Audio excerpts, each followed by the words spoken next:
আসসালামু আলাইকুম প্রিয় এসএসসি পরীক্ষার্থী 2026। তোমরা যারা এই মুহূর্তে অবস্থান করতেছো, আগামী কাল থেকে তোমাদের প্রি টেস্ট শুরু। অনেক জায়গায় 1 তারিখ থেকে শুরু, আবার অনেক অনেক জায়গাতে 3 তারিখ, 7 তারিখ, এমনকি সেপ্টেম্বরের 10 তারিখ, 15 তারিখ পর্যন্ত তোমাদের এই প্রি টেস্ট শুরু হবে অনেক জায়গাতে। তো আজকের ভিডিওতে কথা বলবো তোমাদের এই প্রি টেস্টে ফেল করলে কি হবে, এরপরে তোমাদের সামনে কয়টা ধাপ রয়েছে, এরপরে টেস্ট, এরপরে হচ্ছে ফাইনাল, সম্পূর্ণ তোমাদের 3টা ধাপ সামনে।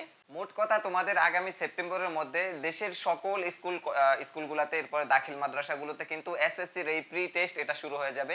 দেখো, এই প্রি টেস্টটা হচ্ছে তোমাকে একটা বাছাইয়ের প্রক্রিয়া, যেটা হচ্ছে টেস্টের মতোই। এই প্রি টেস্টে যদি তুমি ফেল করো তাহলে তোমাকে টেস্টে অংশগ্রহণ করতে দিতে পারে, তবে সেক্ষেত্রে তুমি একটা খারাপ দৃষ্টিতে পড়ে যাবা শিক্ষকদের। এরপরে যদিও তোমাকে তারা টেস্টে অংশগ্রহণ করতে দিবে, আর এরপরে যদি আবার টেস্টে ফেল করো তাহলে তো একদম বোর্ড কর্তৃক নিয়ম অনুযায়ী তোমাকে ফাইনাল পরীক্ষায় অংশগ্রহণ করতে দিবে না। দেখো, এই প্রি টেস্টটা হচ্ছে তোমাকে বাছাইয়ের একটা প্রক্রিয়া, আর শিক্ষকরা কখনোই চাইবে না যে তোমার একটা খারাপ স্টুডেন্ট দিয়ে তারা আবার টেস্ট পরীক্ষায় অংশগ্রহণ করাক, এরপরে আবার টেস্টে ফেল করুক। আর টেস্টে ফেল করলে তো একদম বোর্ড থেকে তোমাকে আর ফাইনাল পরীক্ষায় অংশগ্রহণ করতে দিবে না। তো এই প্রি টেস্টে যারা ফেল করবা, তোমাদেরকে এই টেস্ট পরীক্ষায় অংশগ্রহণ করতে দেয় কিনা সেটা এখনো জানা যায় না, তবে শিক্ষকরা চাইলে দিতে পারেন, কিন্তু শিক্ষকরা কখনোই চাইবেন না একজন খারাপ স্টুডেন্ট দিয়ে তারা টেস্টে অংশগ্রহণ করাবে। আর টেস্টে ফেল করলে বা এই ফেল করা শিক্ষার্থীকে কোনোভাবে বোর্ড পরীক্ষায় অংশগ্রহণ করিয়ে দিলে, আর বোর্ড থেকে যদি আবার তুমি ফেল করো তাহলে ওই প্রতিষ্ঠানের একটা বদনাম হবে। তো এটা কোনো শিক্ষা প্রতিষ্ঠান চাইবে না বা শিক্ষকরা চাইবে না। এই জন্য হয়তোবা তোমাদেরকে, যারা তোমরা ফেল করবা, এই পরীক্ষায় অংশগ্রহণ করতে দিবে না টেস্টে বা ফাইনাল পরীক্ষায়। তো সেই ক্ষেত্রে তোমাদেরকে খুবই কেয়ারফুলি এই প্রি টেস্ট পরীক্ষায় অংশগ্রহণ করতে হবে। প্রত্যেকেই দিবা। আর সবশেষ হচ্ছে, এখানে এই প্রি টেস্ট সারা বাংলাদেশে প্রায় 30 লক্ষ, 33, 35 এরকম লাখ লাখ শিক্ষার্থী পরীক্ষা দেয়। আর টেস্টে আইসা অংশগ্রহণ করে 25 লাখ, 26 লাখ, আর সর্বশেষ ফাইনালে দেয় 20 লাখ, 19 লাখের মতো।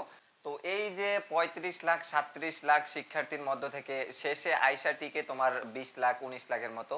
এটা প্রতি বছরই হয়, তোমরা দেখছো এই 25 সালে যারা এসএসসি দিয়েছে তাদের বেলাও এরকমই হয়েছে। এটা হওয়ার অন্যতম কারণ হচ্ছে শিক্ষার্থীরা ঝরে যায়, যেমন প্রি টেস্টে অনেকে খারাপ করে, আর এমনই খারাপ করে যাদেরকে টেস্টে অংশগ্রহণ করতে দেয় না।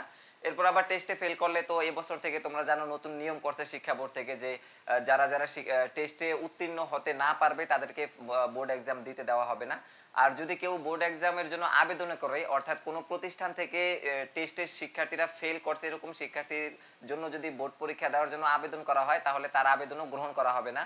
আর অবশ্যই এটা কোনো শিক্ষকরা করবেনও না মনে হচ্ছে, কেননা কোনো শিক্ষকরা তো তার নিজ প্রতিষ্ঠানের, তোমরা জানো যে প্রতি বছর এক একটা প্রতিষ্ঠানের 10%-এর নিচে যদি ফেল থাকে, পাশের হার থাকে, যে 100 জন পরীক্ষা দিয়েছে তার ভিতরে 10 জনও পাস করে নাই, তাহলে কিন্তু ওই শিক্ষকদের উপর একটা লাল নোটিশ আসে, যেটা হচ্ছে তোমার তাদের এমপিও ভুক্ত যে প্রতিষ্ঠানগুলো থাকে সেখানে একটু ব্যাড ইফেক্ট পড়ে। তো এই জন্য কোনো শিক্ষকরা এখন থেকে চায় না যে যারা একটু খারাপ শিক্ষার্থী রয়েছে বা যারা টেস্টে খারাপ করেছে তাদেরকে ফাইনালে অংশগ্রহণ করাতে। তো শিক্ষার্থীরা তোমরা বিশেষ করে এই দিকটাতে নজর দিবা। আগামীকাল থেকে তোমাদের প্রি টেস্ট শুরু হচ্ছে, আর যাদের শুরু হচ্ছে 1 তারিখ থেকে, তোমাদের জন্য অনেক অনেক শুভকামনা। এরপর সামনে তোমাদের যারা 3 তারিখ, এরপর 7 তারিখ, সর্বশেষ 15ই সেপ্টেম্বর, অর্থাৎ এই সেপ্টেম্বরের মাঝে তোমাদের সকল পরীক্ষা শুরু হয়ে যাবে, প্রি টেস্ট সকল প্রতিষ্ঠানের। সকলের জন্য অনেক অনেক শুভকামনা, সবাই অনেক ভালোভাবে পরীক্ষা দাও। আর তোমাদের পরবর্তী টেস্ট, এরপর ফাইনাল সাজেশন নিয়ে আমি আছি তোমাদের সাথে। টার্গেট ইউনিভার্সিটি 25 চ্যানেলটি অবশ্যই সাবস্ক্রাইব করে পাশে থাকা বেল আইকনটি বাজিয়ে রাখবা, যাতে করে পরবর্তী সকল আপডেট ভিডিও তোমার সামনে চলে যায়। এখনকার মতো এখানেই বিদায় নিচ্ছি। আল্লাহ হাফেজ।